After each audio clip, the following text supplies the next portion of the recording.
Bonsoir tout le monde. Je suis bien contente de tous vous voir ici, ça fait plaisir. Pour cette semaine d'intégration québécoise, on a décidé de mettre en place des conférences pour présenter nos habitants de Québec qui viennent de l'étranger.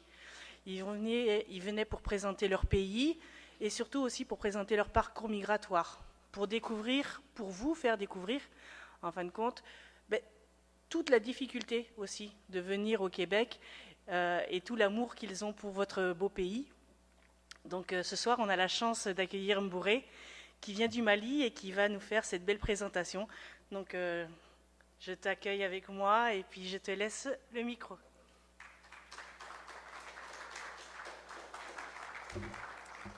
Bonsoir à vous tous, merci d'être là. En fait, on est là aujourd'hui pour voyager pour pas cher à la découverte du Mali. Je vais vous faire découvrir mon pays d'origine.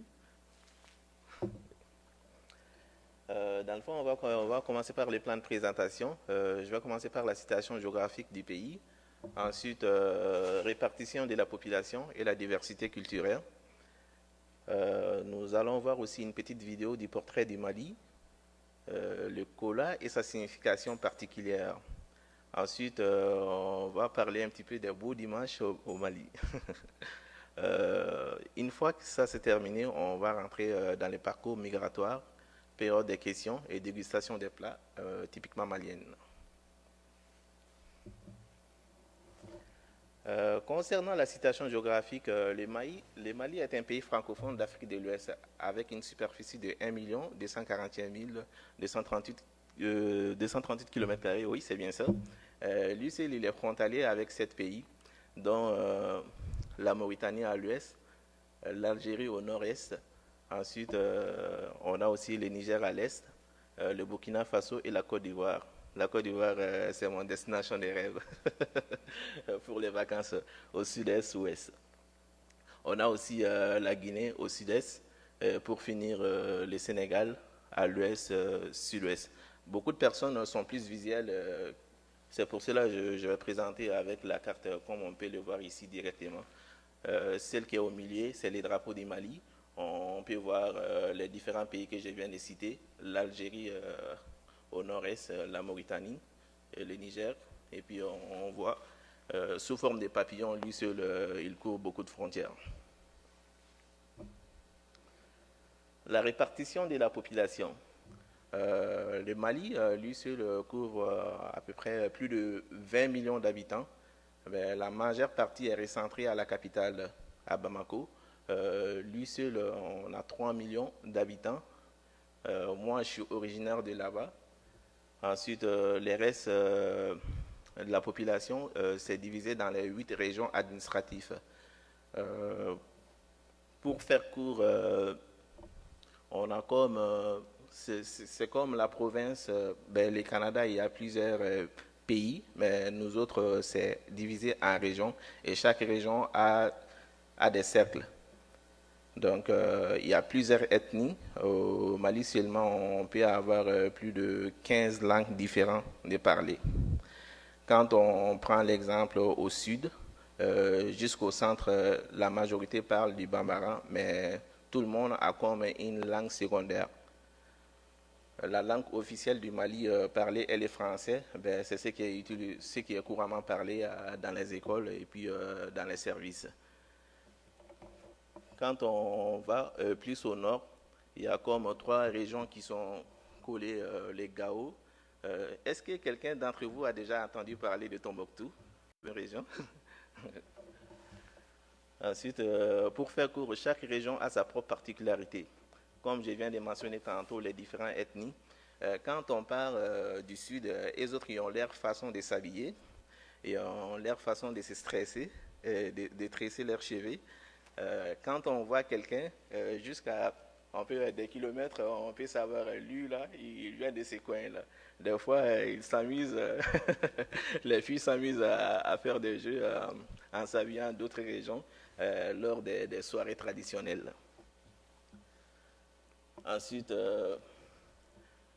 Comme je viens de mentionner, 50% de la population parle bambara. Parce que ça, c'est comme la langue qui est parlée par tout le monde.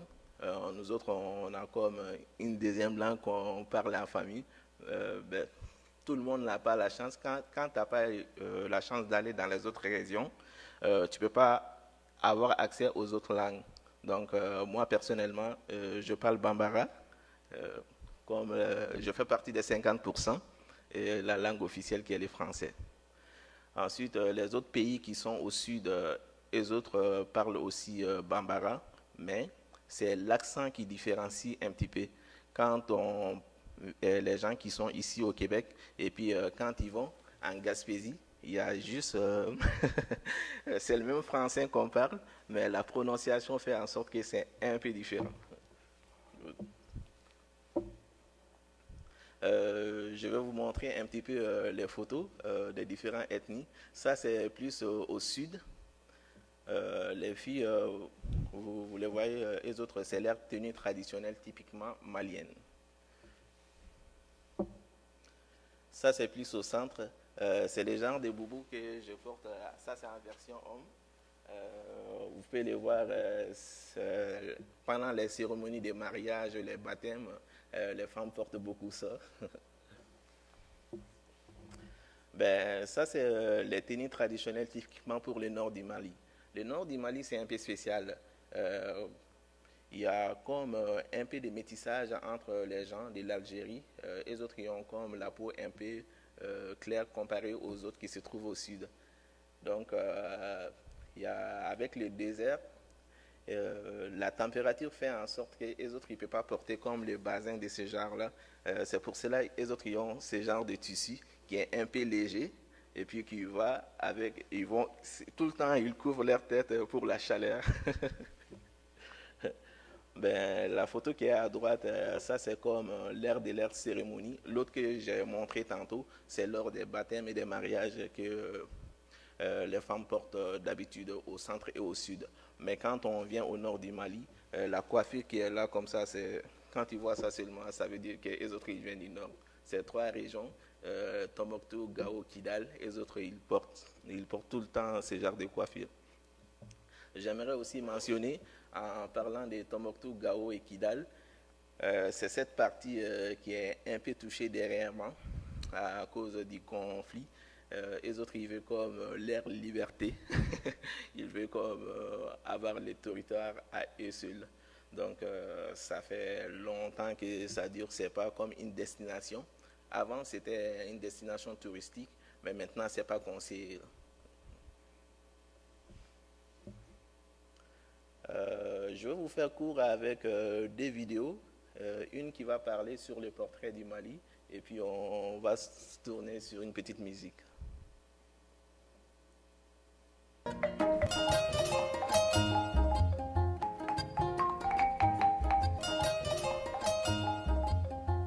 Généreux dans son étendue, le Mali est situé au cœur de l'Afrique occidentale, depuis le Sahara au grand nord jusqu'à la limite de la zone des grandes savanes au sud. Beau pays à la forme d'un papillon aux ailes asymétriques, sa grande beauté est le reflet de ses richesses culturelles et touristiques. Depuis Bamako, sa capitale, vous êtes accueilli par l'histoire à l'aéroport international président Modibo Keïta et dès lors s'ouvre à vous la ville des Trois Caïmans, très célèbre par son pseudo La Coquette. Ville chaleureuse et hospitalière, vous êtes regardé de haut par la tour magistrale, les colombes de la paix vous sourient, de grands monuments vous content l'histoire d'un grand peuple de conviction. Entre les regards flamboyants de la colline du savoir et celle du pouvoir. S'il vous arrive de vous éclipser ou de vous écarrer entre ces grandes infrastructures hôtelières, ces parcs d'attractions et de détente, musées préhistoriques et contemporains et autres grandes artères, bénis sont ceux d'entre vous qui se retrouveront au bord du Djoliba, au marché rose, à la maison des artisans, où s'expose un savoir-faire ancestral. Avant Bamako, mon Mali fut le Mali d'une histoire exponentiellement riche. Berceau de grands empires dans celui du Mali, le plus grand fondé par Sundiata Keïta sur les ruines de l'empire du Ghana, le plus riche dirigé par Kankou Moussa, seigneur de l'or. l'empire Songhai de Soni Alibert et d'Askia Mohamed, actuel Gao, orné par le célèbre tombeau de ses vaillants Askia.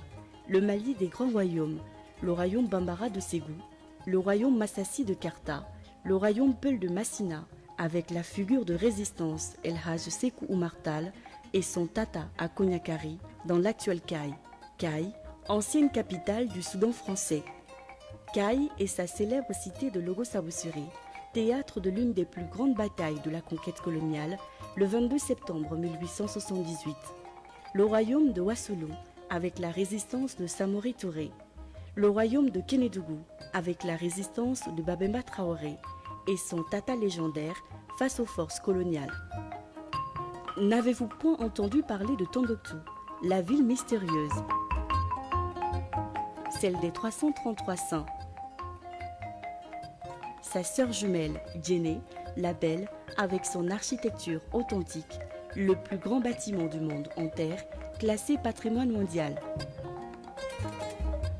Connaissez-vous le pays Dogon, avec ses falaises de Badjangara, ses masques et ses danses authentiques, la cosmogonie Dogon d'une immensité infinie, les rituels mythiques et fascinants du Sigi commémorés chaque 60 ans, et le Hambori Tondo, les monts Mandeng, l'Adrar des Iphoras, la majestueuse Mai de Fatima. Voici encore mon Mali, authentique et hospitalier. Un relief si particulier, sauvagement beau, de vastes plaines, ces bassins du fleuve Sénégal et du fleuve Niger, le delta intérieur qui fait de Mopti la Venise, avec ses activités fabuleuses sur les rives, ces sites dont celui de Ramsar, inscrit sur la liste des zones humides d'importance internationale. Un écosystème fabuleux qui s'étend depuis son grand nord, avec les éléphants du Gourma jusqu'au sud des fauves, en passant par le delta central des plus beaux oiseaux du monde. Voici mon Mali, arc-en-ciel, un peuple de diversité dont les différences ont créé une référence, une cohabitation digne du jardin d'Éden entre Bambara, Peul, Touareg, Mor, Sénoufo, Sarakoli, Songhai, Malinké, Bobo, Minyanka, tout couleur, Dogon, j'en oublie volontiers. Voici encore mon Mali, glorifié par les prouesses de la panthère noire de l'Hexagone. Mon Mali glorifié par les voix inoxydables du rossignol Salif Keita, d'Oumou Sangaré, d'Abdoulaye Diabaté. Voici mon Mali, porté par la voix du désert, Aïra Arbi, les mélodies authentiques de Tina Rouen. Mon Mali, bercé par les sons envoûtants des virtuoses de la Kora. Mon Mali, que vous verrez briller à travers les regards pleins d'espoir de ces braves porteurs du flambeau. Mon Mali des grands festivals où à chaque fois les sons et les pas de danse ravivent la flamme de l'espoir, de la paix et de l'harmonie. Car simplement, c'est un Mali de résilience qui se remet à chaque fois après une dure épreuve, qui accueille de nouveau les décideurs du monde entier. Les plus grandes entreprises mondiales, les plus grandes stars mondiales. Le Mali est une destination sûre d'opportunités d'affaires avec de grands axes d'investissement. L'agrobusiness, l'élevage, l'énergie, les mines. Le Mali est le 3e producteur d'or en Afrique avec 50 000 tonnes par an. Le Mali regorge de fer, de bauxite, d'uranium, de phosphate, de cuivre, de plomb, de zinc, de lithium, de calcaire. Toutes ces ressources font du Mali l'une des économies les plus croissantes et résilientes du monde. Le Mali est un pays d'espoir avec de grands projets de développement. C'est ça mon Mali, une Afrique authentique. Venez le rencontrer. Ça, c'était une brève présentation du pays en tant que tel. Je fais aussi une petite vidéo en lien avec la musique qui est généralement écoutée de chez nous. Comme je vous ai dit tantôt, dans chaque région, il y a comme les autres régions, chaque région a sa particularité, a sa mélodie, mais celui-là est comme l'identité de la culture malienne, le kora. Donc je vous laisse déguster.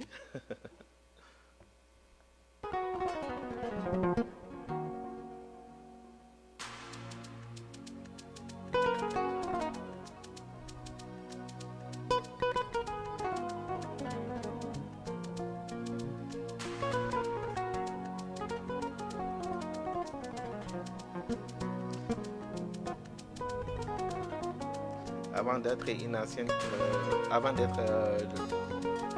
colonie française, il y a eu comme plusieurs empires qui se sont succédés. Donc le Mali a eu son indépendance en 1960. Depuis avant l'indépendance, il y a comme les gens ont voulu garder les traditions depuis 1235 jusqu'à maintenant. Ça fait presque 775 ans à peu près. Donc les personnes, il y avait l'empire, comme l'empire avait fait, il avait divisé la société en plusieurs classes. Il y a comme les nobles, les hommes de caste. Donc chacun a su conserver son rôle jusqu'à maintenant. Quand tu vas au Mali, quand on te parle un nom de famille, tu sais directement ça appartient à quelle caste. Les gens se sont comme rattachés tout le temps à la tradition. Les autres, il y a même entre certains noms de famille, le mariage est interdit. Alors que ça ne date pas d'aujourd'hui là, mais ils veulent le conserver.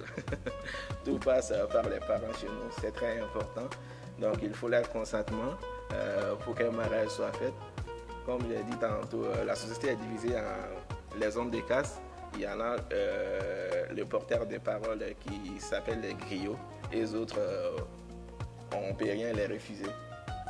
Et ils sont comme, s'ils veulent, ils ne travaillent pas. Et ils peuvent venir et ils ne mendient pas. Mais ils vont te conter des histoires de tes ancêtres, te définir toi-même ce que tu ne sais pas de toi-même.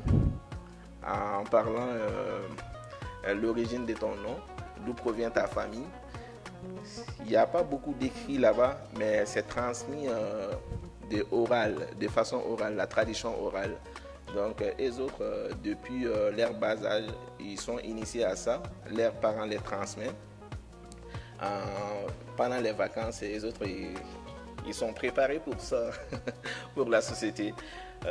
À part ça, pour les mariages, c'est les autres qui font toutes les démarches en lien avec ça, que ce soit les baptêmes, même pour les funérailles, ils ont leur rôle pour ça. En plus de cela, les griots, c'est les autres qui sont le vecteur de la musique aussi. Si ce n'est pas maintenant, les autres ethnies n'avaient pas le droit de jouer à la guitare, de jouer à la kora. Maintenant, il y a des artistes. Mais avant, je dirais avant 1980, là, tout était fait par les griots en tant que tels. Les autres, ils occupent une grande place dans la société. Par exemple, même s'il y a une querelle entre père et fils ou entre couples, ben, les autres, ils vont intervenir et puis c'est difficile de les refuser parce qu'ils ont l'art de parler. C'est comme une sorte de justice, des fois, qui fait en sorte de couvrir comme une partie pour essayer de réparer les choses.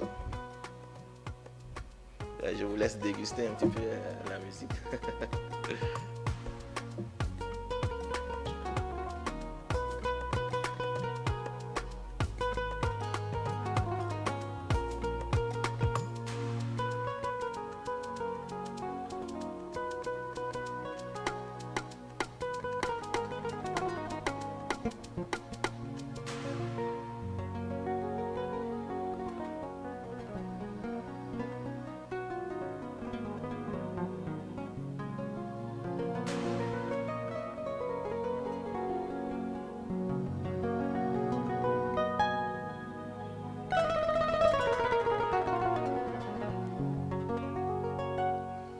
J'ai choisi spécialement cette vidéo parce que c'est le fils d'un grand griot.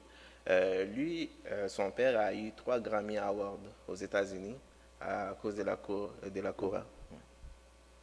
On peut passer à l'autre PowerPoint. Yes, on a rendu le kora. Je sais que peut-être 1% de ceux qui sont ici le connaissent, mais c'est très courant en Afrique de l'Ouest. Cette petite chose qu'on voit là, je le parle avec émotion parce que je sais ça a tellement de la valeur chez nous. Par exemple, si tu t'envoies saluer une grande personne, parce que l'alcool, c'est comme, si tu apportes de l'alcool, c'est comme un manque de respect, parce que c'est comme un tabou chez nous. Donc, quand tu t'en vas saluer quelqu'un, c'est le cola que tu apportes, même deux ou trois. La personne, c'est pas beaucoup de choses, mais c'est tellement significatif, ça a tellement de la valeur. Généralement, ici en Occident, les fiançailles se font avec les bagues et puis avec les consentiments. Chez nous, là, quand on veut fiancer une femme ou on veut faire la dot, il faudrait apporter en partie avec 10 colas pour présenter à ses parents. Parce que tout le temps, c'est le consentement des parents est très important. Comme j'ai dit, depuis 1235, les autres, ils veulent conserver ça. Donc, on peut le faire à la moderne, mais toujours passer par le chemin coutumier. Ensuite, lors des baptêmes, chez nous, quand la femme accouche, c'est le 7e jour. Pas un de moins, un de plus, ça c'est le jour des baptêmes. Donc, les matins, tous les voisinages se rendent à la famille du nouveau-né. Donc, on fête l'arrivée du bébé. Et puis, les matins, avant que les gens partent au travail, le cola est donné à chaque personne qui se déplace. Donc, c'est significatif, ça a de la valeur. Donc, ça rentre dans toutes les cérémonies, que ce soit le mariage et même pour les décès, les personnes qui se déplacent. Donc, c'est comme un signe de reconnaissance parce que tu t'es déplacé pour venir à mais c'est nous on dit à notre kunko. Le kunko, ça veut dire quelque chose qui m'appartient à moi, mais tu es venu m'aider à les célébrer ensemble.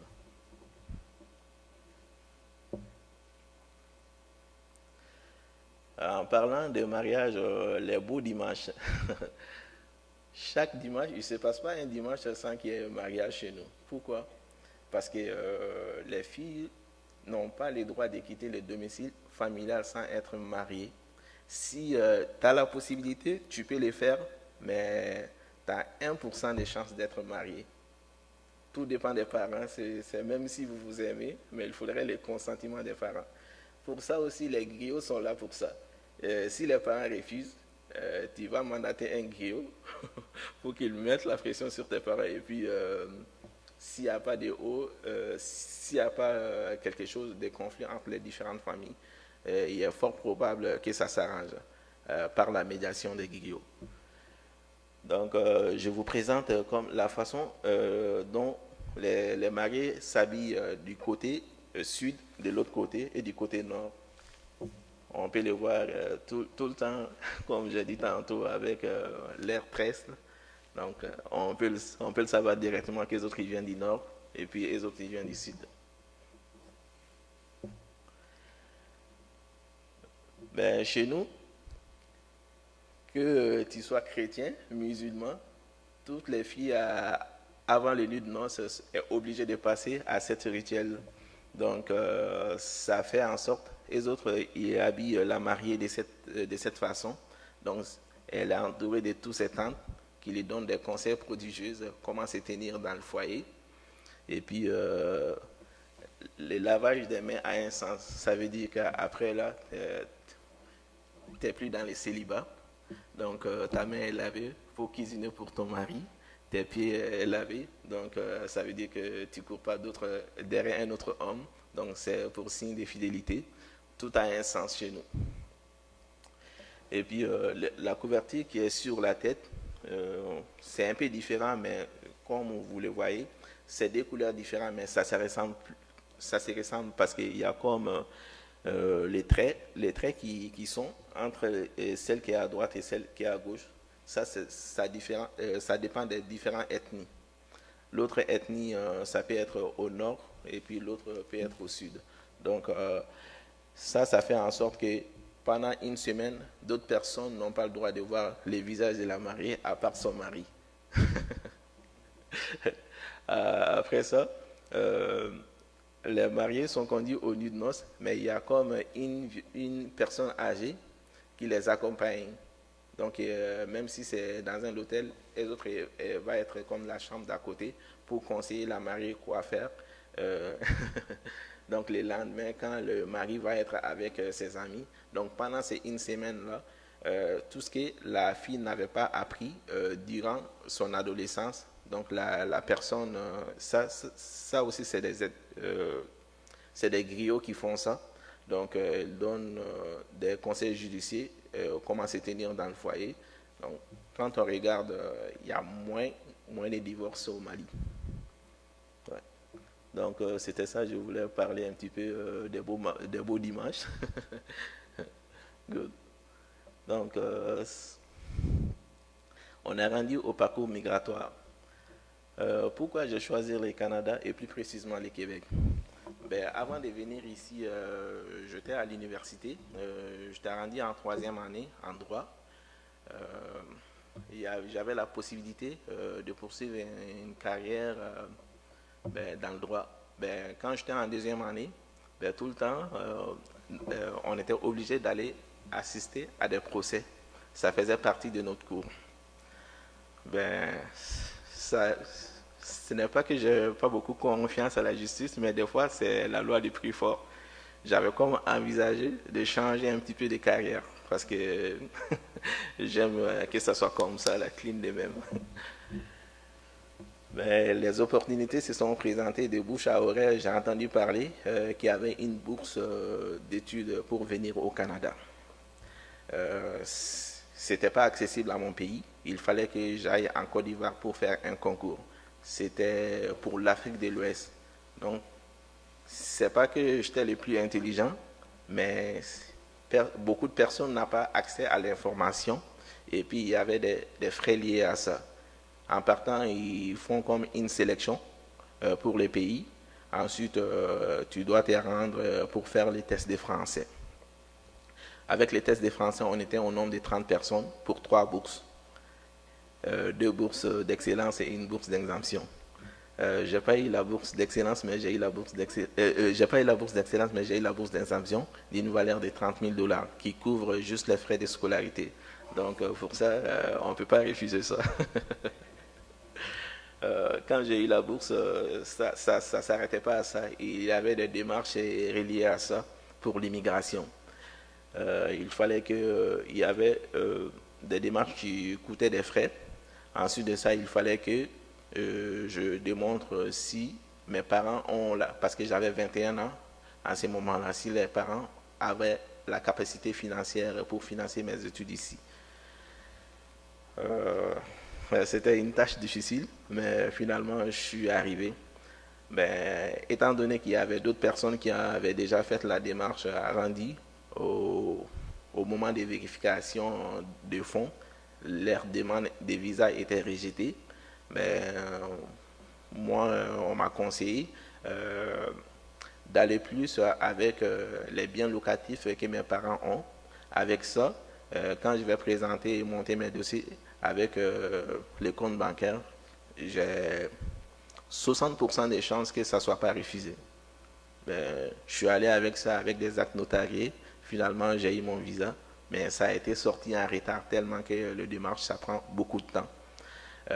Quand a rendu le moment, les réservations que j'avais faites là, les réservations que j'avais faites étaient déjà dépassées. Il y avait un problème pour trouver un vol pour venir au Canada. La session a débuté d'une semaine. J'ai reçu une lettre en me disant que si tu n'es pas là au Canada avant telle date, on va annuler ta session. Wow. La pression a monté. Je passais la journée dans les agences de voyage pour trouver un billet, mais moi je cherchais avec un prix régulier. Mais l'argent que j'avais mis de côté pour faire la première session de mes études, j'ai dû le dépenser en prenant la première classe. Il y a une personne qui a annulé son vol. 2 minutes plus tard, je n'ai pas cherché le prix du billet. J'avais comme... Chez nous, là, il y a comme... On utilise beaucoup l'argent liquide parce qu'il n'y a pas beaucoup de PayPass. C'est soit l'argent liquide ou soit les chèques. Donc, quand la réservation a été faite entre 18h et 22h, il a fallu que je prépare tout. Et puis que ma mère organise une petite fête entre 18h et 22h pour que tous mes amis viennent et que je puisse prendre le départ. parce que j'avais comme la moitié de l'argent en liquide en place. Et il a fallu que la personne de l'agence me suive et aille jusqu'à chez moi pour qu'on fasse les chèques parce que c'est déjà engagé, on ne peut pas retourner en arrière. Là. Il dit, si tu pars là, ben, on ne te connaît pas, il faudrait qu'on connaisse ta maison quand même, là, tes parents, afin qu'on puisse s'assurer que les chèques est vraiment bon. Donc, c'est pour cela que je me suis retrouvé au Québec. Le choix des programmes, comme j'avais mentionné tantôt avec le cours des droits, ce n'était pas quelque chose qui me tenait à cœur, même si j'avais déjà commencé un parcours. J'avais la possibilité, parce que les bourses, c'était pas à l'université directement, c'était au cégep.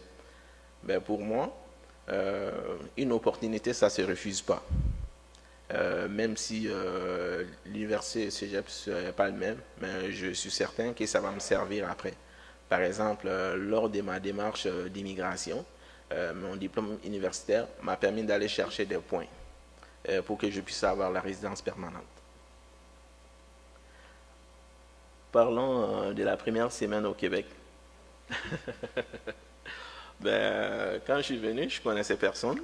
Le cégep, j'ai commencé par le cégep de Victoriaville. Les autres, ils sont allés me chercher à l'aéroport avec un nom. J'ai été très attentif parce que mon nom, même au pays, là, les gens ont de la misère à le prononcer. C'est Mbouré et non Mbouré. Mais les autres, ils l'avaient écrit Monsieur Oumar. Ben moi, je cherchais Mbouré, mais les autres, ils ont utilisé le deuxième nom parce qu'ils ne savaient pas si c'était Monsieur ou Mbouré. Ben finalement, là, je me suis approché au gars, je dis, est-ce que vous cherchez un certain Mbouré? Il a dit oui. Donc, on a fait les trajets de Montréal jusqu'à Victoriaville. Là-bas aussi, j'avais comme planifié, étant donné que je suis rentré à Québec avec $200 américains. Ouais, avec $200 américains. Ben, les autres, étant donné que l'immigration avait déjà vérifié si mes parents avaient la capacité financière de payer mes études, c'était un peu complexe. Mais moi, j'avais comme eu une petite puce à l'oreille. Ben, avant de faire ma demande, j'ai eu l'idée de faire une demande de permis de travail en même temps. Ben, rendu à l'aéroport, les autres, ils me l'ont attribué automatiquement. Ben, quand j'ai présenté ça à la direction, les autres qui n'étaient pas d'accord avec ça, ils disent que parce qu'au moment, les étudiants internationaux n'avaient pas le droit de travailler. Moi, je connaissais ma situation, je ne voulais pas imposer à mes parents de payer mes études. Donc, il dit c'était mon choix personnel de venir au Canada, oublie ça. Mais malheureusement, la madame a décidé de contacter mes parents à mon insu. Ça a touché mon oreille et je dis je ne ferai pas la prochaine session là.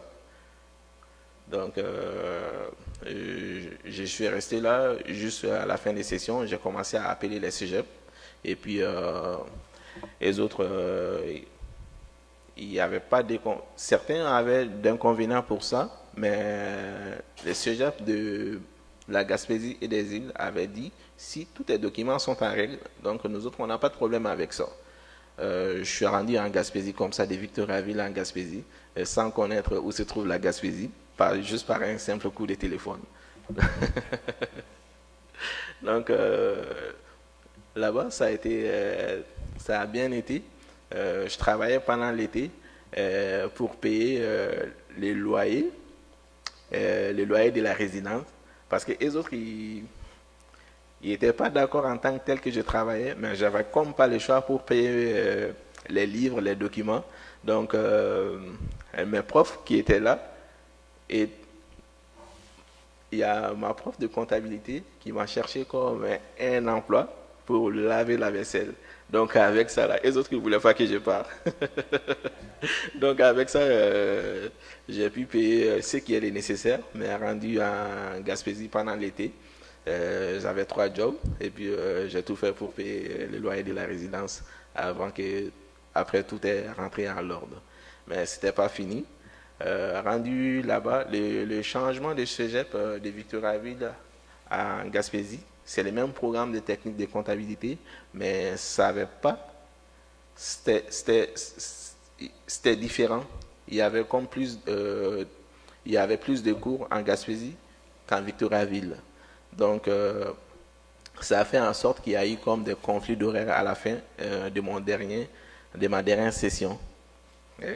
Moi, chez nous autres, c'était l'année, tous les cours qui sont donnés. Si tu le valides, tu passes à la classe supérieure. Mais ici, là, c'est quelque chose de nouveau que j'ai appris. C'est par nombre de cours. Mais à la dernière session, il me restait à peu près comme 12 cours. Sinon, je n'ai comme pas la possibilité de renouveler mon permis d'études. J'avais des choix, soit prendre le tout en même temps, ou soit préparer mes bagages en avance pour retourner au pays sans diplôme. C'était un choix difficile. J'ai décidé de prendre la totalité des cours en même temps. Je vous dis que ça n'a pas été facile. Je suis parti avec une technique en disant que parce que la totalité ne pouvait pas se prendre dans le même cégep. Il y a certains 6 cours que je devrais prendre par correspondance. J'ai dit, je vais me concentrer pour ma session, mais les cours-là, je vais les prendre par correspondance, mais je vais me concentrer plus sur la session, la 6e session plutôt, qui est beaucoup plus corsée, des travaux sur le terrain, et puis beaucoup de rapports à rendre. Je disais qu'à la fin, à partir de mon stage, je vais plus me concentrer sur le cours que j'ai pris par correspondance. Une fois que mon stage est terminé, les autres y ont mis un blocus en disant que ton permis de travail prend fin à partir de telle date. Donc, tu as fini les cours au cégep, soit tu payes l'équivalent de $10,000 pour compléter et puis fournir des prêts financiers que tu peux continuer avec les études. Je dis non, ça ne marche pas de même. Je n'ai pas fait tant d'efforts pour retourner avec 0 diplôme. On a sorti toutes les cours parce que j'ai fait en sorte de valider toutes les cours techniques, même ceux qui n'étaient pas correspondance. Il restait comme 2 cours de français, 2 cours de philosophie. Le cégep m'a proposé de me sortir des attestations d'études collégiales. J'ai dit, ça ne fait pas mon affaire parce qu'avec une attestation d'études collégiales, tu ne peux pas faire une demande de résidence permanente. Finalement, j'avais moins de choix. Je suis parti voir les banques. Les banques étaient d'accord pour financer, mais ça me prenait un co-emprunteur. Je connaissais, mes parents étaient là-bas, mais je ne voulais pas les impliquer là-dedans. Donc, tout était déjà préparé pour la banque, mais pas moyen de trouver un co-emprunteur. Donc, finalement, j'ai accepté que le cégep me sorte 2 attestations. Et puis, j'ai dit, étant donné que je ne suis pas admissible pour avoir la résidence permanente en tant que, avec le programme de l'Espérance québécoise, je vais le faire en tant que travailleur qualifié. J'avais commencé mon stage à l'hôpital pour 2 semaines qui étaient en lien avec mon programme de techniques de comptabilité. Et les autres, à la fin de mon stage, ils ont trouvé que je travaille bien, ils ont voulu me garder. Mais pendant l'été, c'était à temps plein. Mais après l'été, ça serait comme sur liste de rappel. Parce que tu ne peux pas entrer avec... C'est comme un poste gouvernement. C'est comme le gouvernement.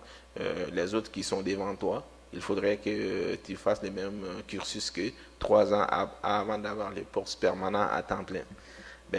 Ça ne m'arrangeait pas aussi. Donc, j'ai fait des recherches. J'ai appelé l'immigration. Les autres sont difficiles à joindre au téléphone. J'ai entendu parler des consultants qui sont à Montréal, mais qui travaillent aussi dans le bureau d'immigration. Il faudrait comme les payer $70 de l'heure pour avoir juste des renseignements. Les autres, ils peuvent monter les dossiers. Moi, je sais tout ce qui est déjà administratif, je suis à l'aise avec ça, parce que j'ai une formation en lien avec ça. Donc, j'avais besoin juste des informations, quoi faire et quoi rassembler pour que ma demande de résidence permanente puisse fonctionner. Donc, ils m'ont fait savoir que j'ai 2 possibilités. Soit de travailler avec une entreprise, cumuler un temps nombre d'heures, comme Karen le fait actuellement. Après, étant donné que j'ai déjà des attestations d'études collégiales, l'immigration m'a donné l'équivalent des temps que j'ai fait aux études, un permis de travail de 3 ans. Donc j'avais la possibilité. Ben moi, j'ai mis la chance des deux côtés. Parce que attendre l'expérience québécoise, ça se peut que ça marche ou ça ne marche pas. Étant donné que j'avais un diplôme universitaire, donc j'étais admissible avec le programme des travailleurs qualifiés. Donc ça prenait comme la preuve et les relevés des notes de tout ce que j'ai fait comme étude en Afrique avec des actes notariés pour prouver que c'est vraiment authentique. Puis des places où j'ai travaillé et puis rendu à un certain moment, il manquait 2 points pour être dans les cadres des travailleurs qualifiés. J'ai appelé les mêmes services à $70 de l'heure. Ils m'ont fait savoir, on a oublié d'expliquer un petit truc. Ben, quand tu dois faire comme les tests de français international, tu as la possibilité d'avoir jusqu'à 5 points. Ben, les tests de français, ça coûtait 300 et quelques dollars. Et il fallait que je quitte en Gaspésie pour aller à Montréal. Ça, c'est comme 500 pièces. Je dis, l'argent, là, j'ai déjà l'argent. Moi, ce qui me compte, là, c'est que mon processus aboutisse à vous. Donc, je suis allé faire le test des français international. Et puis, ça a marché. Finalement, ma candidature pour travail qualifié a été approuvée. Et puis, j'ai envoyé à l'immigration. Ça a pris environ 8 mois avant que j'ai ma résidence permanente. Actuellement, je suis en processus pour faire la demande de citoyenneté. J'ai déjà fait ma demande parce qu'après la résidence permanente, il faut attendre au moins 2 ans avant de faire la demande de citoyenneté. Donc, je suis à ce stade actuellement. Donc, c'était tout.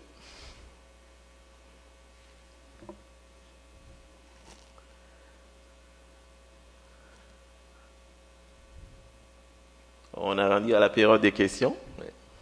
Yes. Tu parlais du consentement tantôt pour les nouveaux mariés. Oui. Est-ce que la jeune femme a un mot à dire? Oui, la jeune femme a un mot à dire.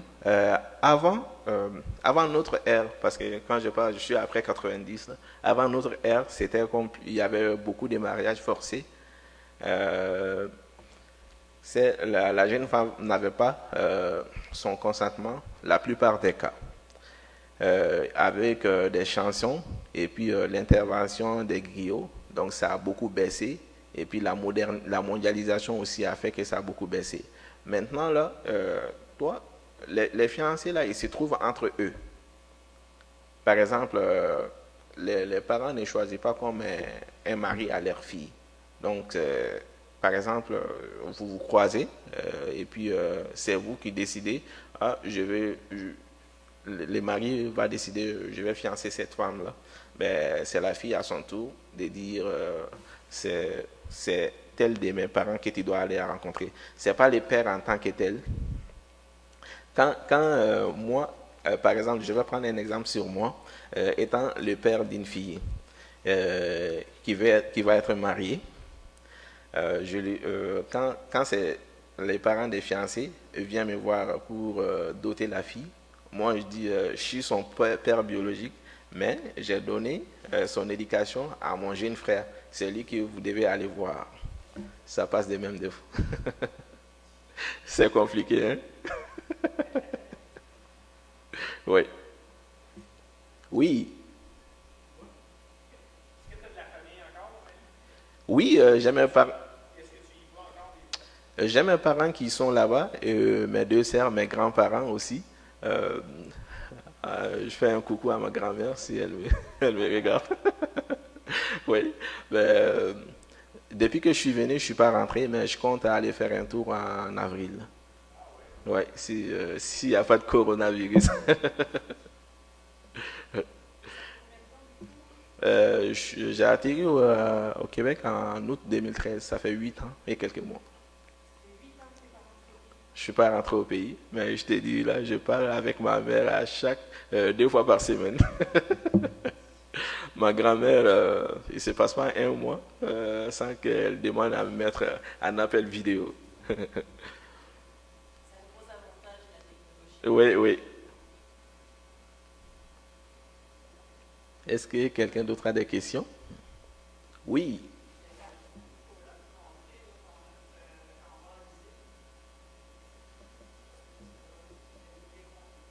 Pardon? Oui, le cola, oui. Dans le fond, c'est pas du fruit, c'est pas de légumes non plus, mais ça a un goût amer. Ça a un goût amer. Et puis, par exemple, si quelqu'un a la nausée quand il mâche du cola, ça disparaît, hein. Ouais. Oui, ça a un air médicinal. Je sais pas, je vais le comparer à quelque chose ici. Ça a un goût spécial. Ça se trouve seulement en Afrique de l'Ouest. Ouais. Ouais. Ben, c'est plus consommé par les personnes âgées. Ouais. Ben, quand tu n'as pas besoin de sommeil aussi, quand tu ne veux pas dormir, tu mâches du cola et puis ça donne de l'énergie aussi. Tu as la possibilité de faire une infusion. Euh, Dans le fond, ça se croque. Ouais.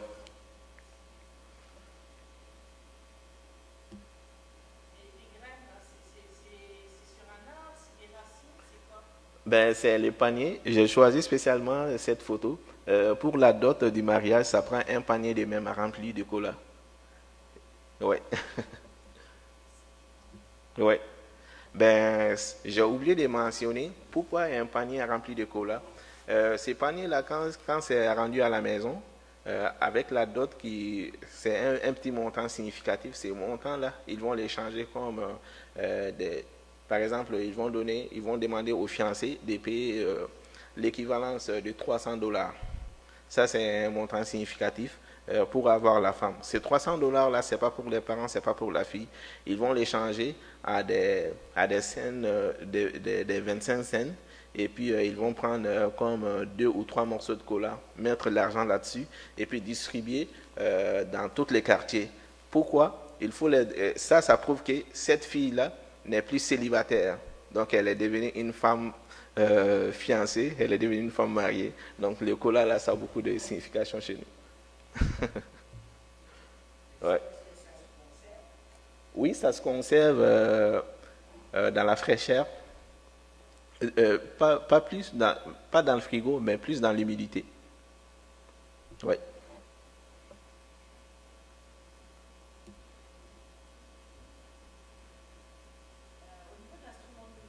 Oui.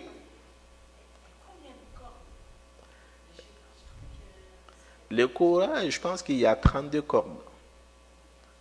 32 cordes, c'est vraiment spécial et puis c'est utilisé au Mali, au Sénégal et puis la Guinée. Il y a d'autres instruments de musique comme les balafons, mais ça c'est plus au centre du Mali. Quand on va un peu plus vers le nord, on a les takamba. Si tu peux regarder sur YouTube, takamba du Mali, ou tape Babasala Takamba. B-A Baba. B-A-B-A. Espace. S-A-L-A-H.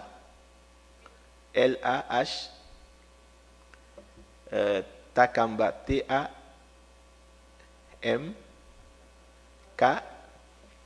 Ça a sorti? Takamba. K-A-M. Ouais, ouais, lui, il est nordiste, ouais.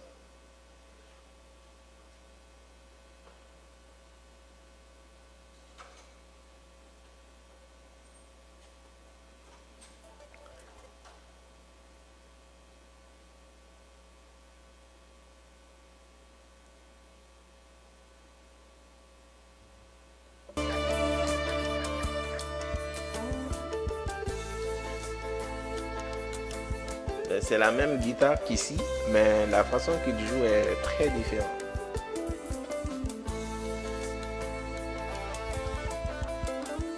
Ça ressemble plus au jazz.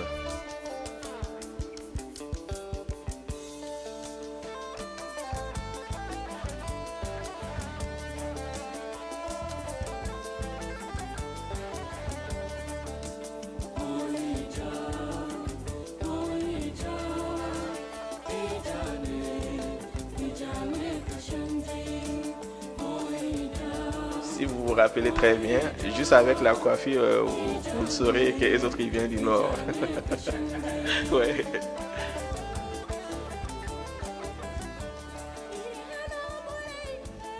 Oui, c'est des bijoux. Des fois, pour certains qui ont les moyens, par exemple, pour les mariages, les bijoux qui sont en haut, c'est des vrais l'or. Lors des cérémonies de mariage, il y a comme d'autres qui louent ça. Ouais. Donc la partie en haut là, ça s'enlève, c'est avec le fouloir en même temps.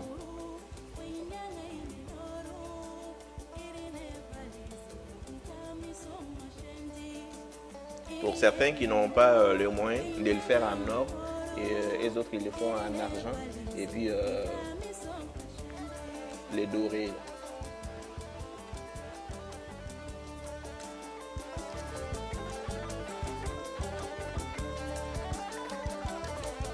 Généralement, pour connaître un célibataire d'un marié chez nous, en termes de femmes, ça c'est comme le foulard. Il y a 3 femmes que j'ai montrées tantôt avec les mêmes basins que je porte tantôt. Par exemple, si les autres ne portent pas de foulard, ça veut dire que les autres elles sont célibataires. Ben, quand il y a le foulard, ça veut dire de loin, elle est mariée. Ouais. C'est le code vestimentaire.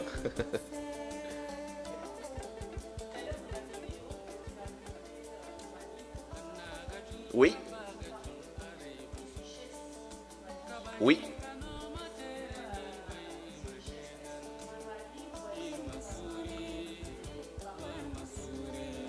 Ben, elles sont pour le Mali, mais la majorité exploitée par des ONG. Par exemple, les autres, ils viennent avec le matériel pour sortir des ressources et créer de l'embauche. Et puis, un pourcentage revient au Mali et un pourcentage revient à eux. Ce qui est un peu difficile pour les Mali, les Mali n'ont pas instauré comme quelque chose. Pour la fiscalité n'est pas mise au point. Dans le fond, tu peux décider d'être commerçant du jour au lendemain. Tu ne paies pas d'impôts. L'État n'a pas de contrôle là-dessus. Donc, les autres, ils peuvent contrôler tout ce qui rentre au pays à travers la douane. Mais après ça, là, les gens peuvent faire ce qu'ils veulent.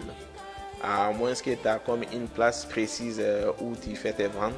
Donc, une fois par an, les autres, ils peuvent passer. Mais c'est pas comme les chiffres réels. C'est pas informatisé jusqu'à ce point. Ouais.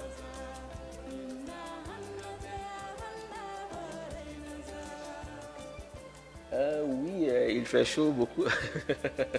Parce qu'en partant, on n'a pas d'hiver chez nous. Ça, c'est un avantage.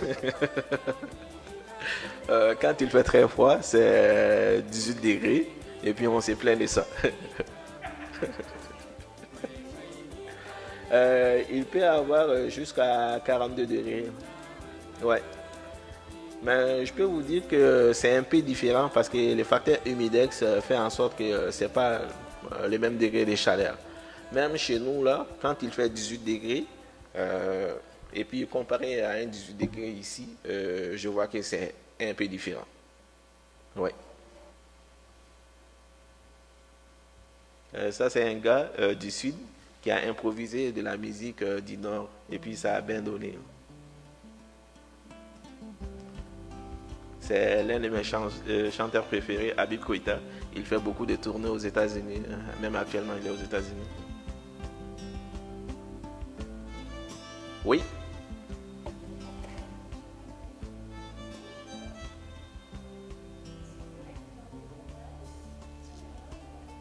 Oui. Des régions, oui. Dans le fond, il y a un seul gouvernement qui dirige les pays au complet. Euh, Quand tu vas dans les régions, il y a comme des gouverneurs qui sont mandatés par le gouvernement. Chaque région a un gouverneur. Oui, c'est démocratique. Mais comme j'ai mentionné tantôt, il y a comme trois régions en partant des Gao, Tombouctou, Kidal. Ça, c'est comme un coin à risque actuellement. Il y a beaucoup d'enlèvements sur ce côté-là parce que les autres, il y a beaucoup de recherches souterraines. Le clip qui est en train de tourner là, c'est en plein Tombouctou, entre Gao et Tombouctou. Les autres, ils ne veulent pas que le gouvernement actuel gère cette partie-là. Donc, à l'heure où je vous parle, il y a des milliers de soldats français qui sont là, juste pour qu'ils ne fassent pas des enlèvements et puis qui ne touchent pas à la population. C'était en partant une centaine de personnes qui s'est retrouvé des milliers de 1000 à 1200. Mais je ne sais pas si vous avez entendu parler de la crise qui est passée en Libye. La Libye, il y a eu une crise il y a quelque temps. Ben, les rebelles qui étaient là, étant donné que le Mali, il y a beaucoup de frontières, en voulant recevoir des réfugiés, on a accueilli des personnes venant de la Libye, mais les autres, c'était comme, ils se sont ralliés aux personnes qui veulent leur indépendance. Donc, ils sont devenus ingérables. Ils sont financés en quelque sorte par Al-Qaïda. Donc, c'est vraiment une zone à risque. Oui, on est frontalier avec le Burkina.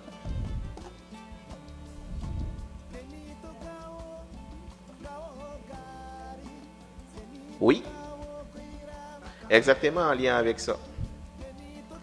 C'est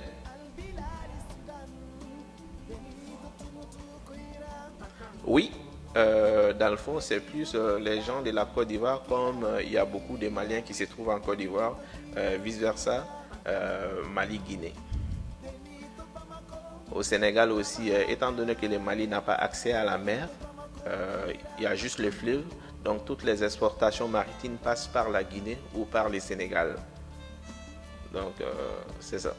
Avant l'ère de la colonisation, le Mali et le Sénégal, c'était un même pays. Donc, ça, avec l'arrivée des colons qui ont mis des frontières, et puis c'est resté de même.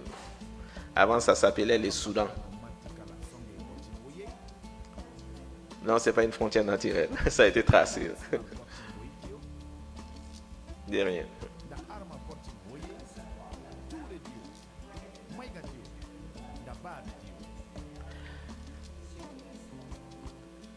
C'est un choix personnel. Je vous dis qu'il y en a certains qui refusent que leurs femmes aillent travailler.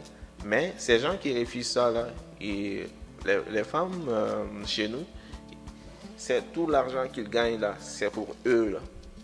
C'est même pour les habillements, si c'est le mari qui doit offrir tout à la femme. Je prends l'exemple sur ma mère. Ma mère, elle a toujours un travail de bureau. Elle n'a pas eu de problème en lien avec, par exemple, les fins de semaine, elle est tout le temps à la maison. C'est elle qui s'occupe de la maison. Mais généralement, les femmes de chez nous ont comme des aides ménagères, ceux qui travaillent plus souvent. Les gens, c'est comme une sorte de l'émigration.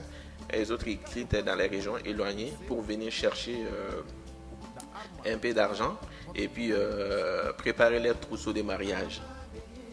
Donc, les autres, ils font les tâches ménagères pendant que la femme se trouve à son occupation. Puis, les autres, ils restent généralement comme 2 à 3 mois. Mais ils ne sont pas payés à beaucoup parce que les revenus personnels de la personne qui l'a engagé n'est pas beaucoup élevé aussi. Par contre, la personne qui travaille pour toi comme aide ménagère, tu les loges et puis tu les nourris aussi.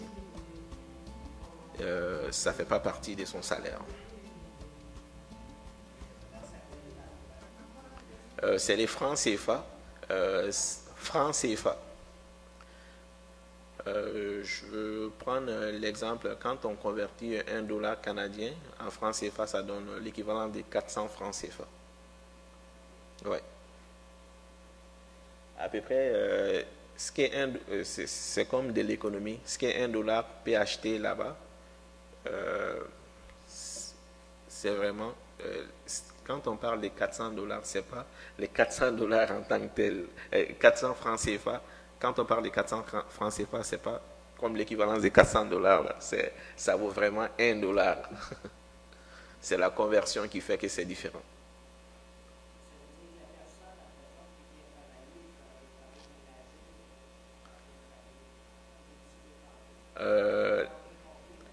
Elle peut gagner, ça dépend du revenu de la personne qui l'engage. Généralement, la personne qui l'engage lui donne comme l'équivalence de 15% de son revenu, à peu près l'équivalence de 12 500 francs CFA par mois. 12 500 francs CFA par mois. Mais il y a comme des secteurs résidentiels, les autres, ils payent leur aide ménagère jusqu'à l'équivalence de 50 000 par mois. Francs CFA. Comparé à ici, il y a une grande différence. Par exemple, avec $10, tu peux inviter 4 de tes amis au restaurant. Puis il va avoir du monnaie en retour.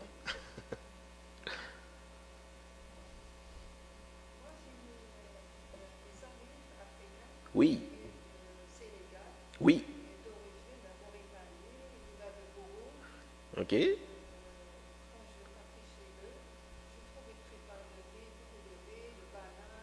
Banane plantain. Justement, on a aujourd'hui ici des bananes plantain.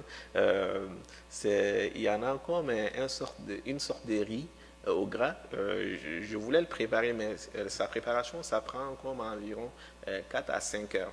Celui-là, là, que ce soit les mariages, que ce soit les baptêmes, que ce soit les funérailles, c'est comme un plat typique. Il peut y avoir d'autres plats à côté, mais il faut que ça là, il faut que ces plats existent. C'est ça ou rien.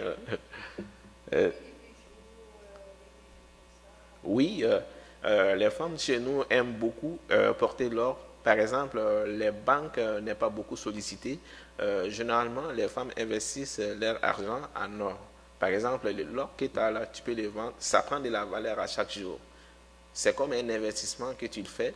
Tu le gardes chez toi. Demain, si tu as un petit souci financier, tu as juste à se déplacer. Il y a des places spécifiques pour ça. Et puis, tu le vends facilement. Donc, tu peux voir des colliers jusqu'à cette envergure-là. Oh, et,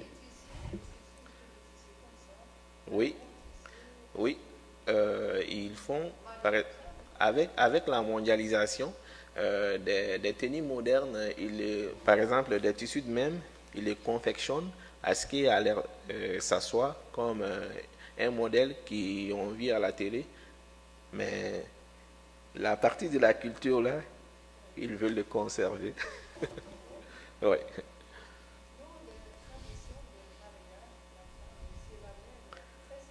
N'est-ce pas? Ça prend le consentement des parents. Ouais. Tout à fait. Quand le visage est couvert, une semaine, c'est le mari seulement qui a le droit de voir le visage. Oui. Oui, ça se ressemble beaucoup plus. Je pense qu'on a fait le tour. Il est l'heure d'aller faire des dégustations des plats typiques de chez nous. Yes. Ben, merci d'être là.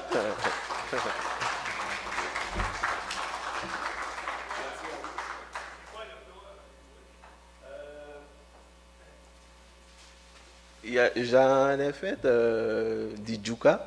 Il n'y a pas de nom français en tant que tel, mais c'est à base d'arachide et du fonio. Le fonio, ça ressemble plus au couscous, mais ce n'est pas du couscous. Par exemple, les personnes qui sont allergiques à l'arachide ne doivent pas toucher au djouka. On a mis du banane plantain et du poitrine de poulet qui accompagnent les plats. Ensuite, on va terminer avec un dessert typique de chez nous aussi. Yes. Merci.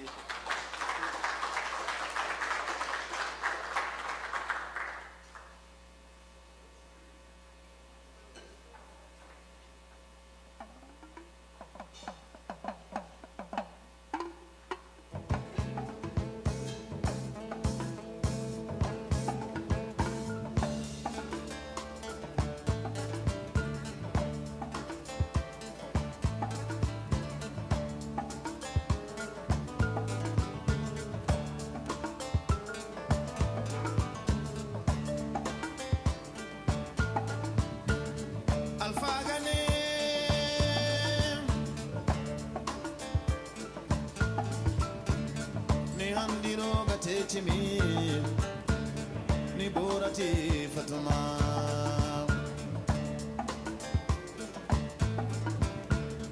aljannatu wogom kabagannara achichi ngandia nangu fora maliganda berura ni borati Fatuma Fatuma